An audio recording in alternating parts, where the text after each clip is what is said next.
Жохон хүмүүс юмыг амар хурдан сурдаг гэж яриад байдаг шүү дээ. Тэрний шалтгаан нь болохоор зүгээр тэдэрт алдах юм байхгүй болоо. Тэд нар зүгээр л enjoy л хийж байгаа тий.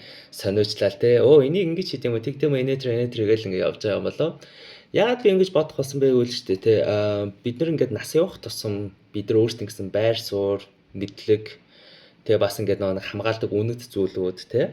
Энэ л яг зөв гэсэн ингээд үнэмшлүүдтэй ингээд болцсон байдаг. Тэрнийхэн хэрээр ингээд одоо шилжүүлж шинээр юм хүлээж авахта үргэлж ингээд нэг тэдгээр одоо хэсгүүдийг даван туулуулж ийж одоо фильтр нэг гэсэн үг логикийн фильтрээр даван туулж ийж окей гэж ингээд нэг ойлгодог ингээд болж байгаа байхгүй. Тэгээ энэ амар сонирхолтой. Жишээлбэл яг одоогоос 10 жилийн өмнө дөнгөж 17 8 та байхдаа би яг философи, нийгэм, социолог те psychology дээр ингээд нэг уншдаг байхдаа яг тухайн мэдлэг мэдээллүүдийг хурдан ингэж нэг хүлээж авдаг гэсэн байхгүй. Яа тэгвэл биш те надад ингээд нэг юу зөв болон буруу гэхээсээ илүүтэйгээр миний зүгээр тэр ингээд нэг сониуч зан хөтлөгдсөн байсан байгаа байхгүй.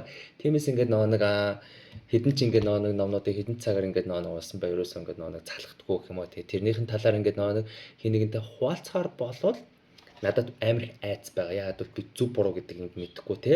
Тэгтэл би ингээд нэг зүгээр сониуч ингээд нэг зан дээр хэрэв миний ингээд нэг үнэхэрийн судалсан ойлгосон мэдлэг буруу байх юм бол би хүлээн зөвшөөрөөд дахиж ингээд нэг засахтаач ингээд нэг амар хурдан байсан болж таарч байгаа байхгүй.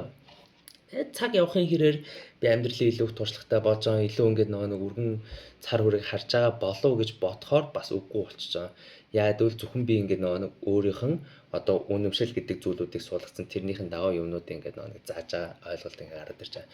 Тэгвэл энэ балансыг яаж олох вэ гэдгийг бид нар өөртөөсөө асуувал бидний одоо нэг одоо байгаа амьдрал, ажил, харилцаа бүхий л ингээд нэг хэсгүүдэд том ингээд нөлөө гарч ирж байгаа. Энэ нэг жижиг юм шиг мөртлөө амар том байгаад байгаа. Юу гэвэл тэ би юу ч мэдгүй мэднэ гэл нэг амар гоё үгүүд өгдөө ш тэ. Угаасаа бид нар юмыг ингээд 100% мэдэх боломж байхгүй. Яагаад гэвэл бидний тэр мэдлэг гэдэг зүйлүүд үргэлж ингээд хувьсч идэг. Гэхдээ бид нарт бас тодорхой хэмжээний үнэмшил чиглэл гэдэг зүйл байх хэрэгтэй нь бас үнэн.